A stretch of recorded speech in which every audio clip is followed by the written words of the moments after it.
Hello everyone. In this video, we're going to be talking about Marvel Rivals and where I think the game is currently at, specifically from my perspective as a Platinum 3 player. Being a Plat means I've had the benefit of learning what it takes to be better than 70% of the player base. That doesn't mean I don't make mistakes, and I definitely do, but it does mean that consistency is what keeps me at this rank. Because of that, I'll be focusing mainly on Platinum and below. I've been in Diamond briefly, but my experience there is limited, so I won't be speaking on it. So for hero, for hero selection and survivability, the first thing I recommend is in competitive is picking a hero that allows you to survive.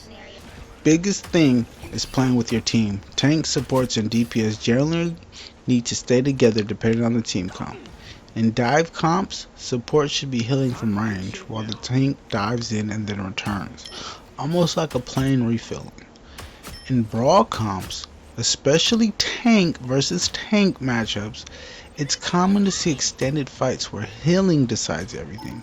At lower ranks, DPS players often don't go for enemy supports, so fights turn into heal-offs. The moment one team support stops healing, the team loses the fight. I can't count how many times we've had great healing, but our DPS never thought, hey, maybe I should pressure or eliminate the enemy supports. My advice? Communicate before you make a play. It's always better than reacting late and being forced into defense. So, for bans and meta picks, gold and up, bans really start to matter because you don't have them when you're below gold, well, below upper gold.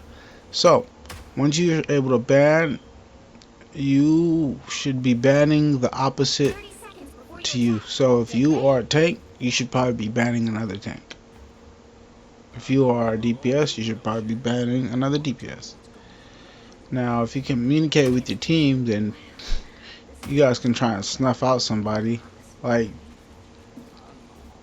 make it to where they only have so many supports to pick from. That sucks. I really wouldn't play like that, and I don't think that's really designed like that. But if you get a strategy and it works for you, then hey. But for me, the top three bans for the West Coast servers are Hawkeye, Penny Parker, and Daredevil. Now, it might be because I'm a Hawkeye and Penny Parker main, but they always get banned in all my matches. It's either one or the other. And if it's not them two, it's Daredevil. And I don't play Devil though, so it's fine. But that's what I've noticed with the bans in West Coast servers.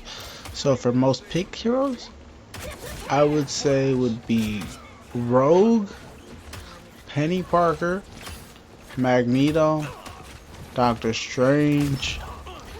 Also very common, Moon Knight, Punisher. We already said Daredevil, Hawkeye. They were the bans. Less common, but still seen are I would say Luna, Cloak and Dagger, and Gambit. Now these are supports. Um, so you don't automatically really think. I don't think people really. I don't want to shun the supports, but those are the ones that people are picking. Now, I play Rocket sometimes personally, but I feel like the contribution to the team is it's like the best synergy. Whatever works. When you pick a support, I feel like, and when you pick any team, you should pick what synergizes well with the whole team, or ups your survivability the most. Because sometimes you'll have a Gambit, Cloak and Dagger, and Luna on the same team,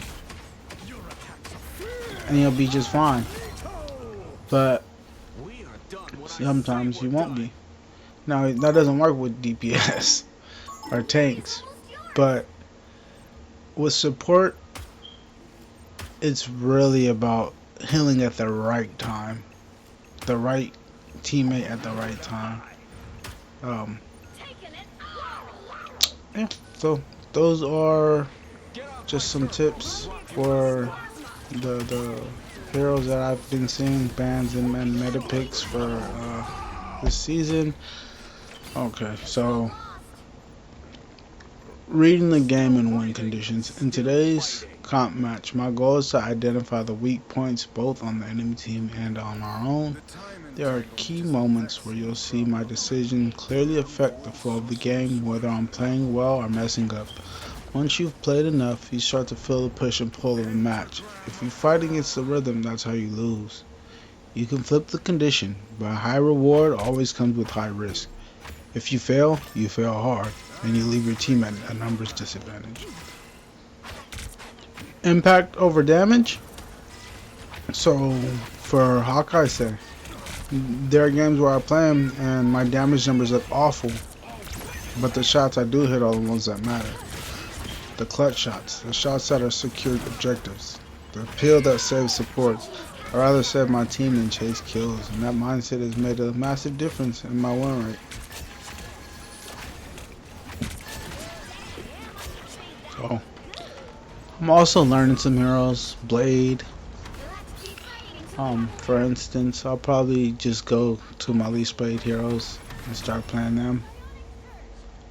But then that's gonna put my middle most played hero at the bottom, so I'll probably just switch randomly. So my method for doing, well, my reasoning for doing that is so that I can have just a baseline. I want to be able to at least kill somebody with their combo, so that I know what to expect, I know what to see. So with that being said, I play as Hawkeye, Penny, Blade, Strange, and a few others. And honestly, it was fun experimenting and learning how different heroes function. Blade especially took some time to understand. Once it clicked, I started to get the rhythm. Poking while closing distance, switching to sword, building stacks, using lunges to get in and out. His lunge changed based on whether you're using guns or swords, so cooldown management is critical. Always keep an escape available and try to build fury before fully committing. You don't want to go on at zero. I nearly killed a rogue a few times and cured some actual kills, but I'm still undecided if I'll stick with him long term. So, I think I think it's just I think it's just knowing when to use him and knowing when not to. If you want to win more competitive games, my biggest advice would be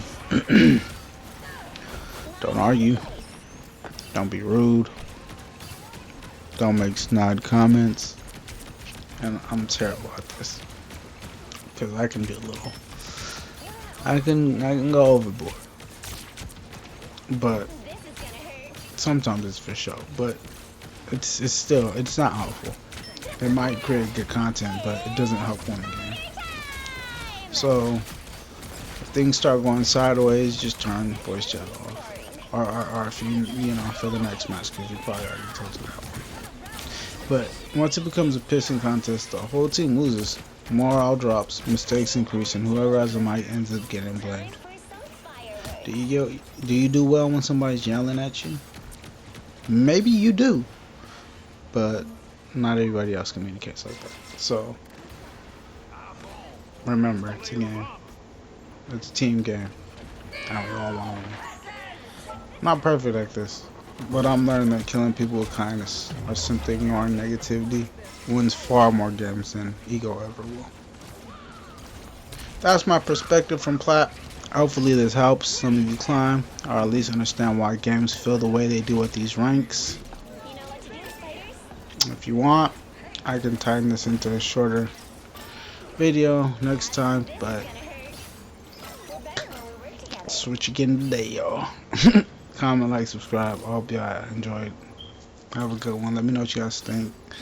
And if I have any wrong opinions, let me know in the comments, and I'll read them, and maybe I'll make a video about those opinions and whether I change mine or I still feel the same way, and why I feel the same way, and why. I may feel you think you're right, but you're probably wrong. Or maybe I'm wrong. But that's the whole point.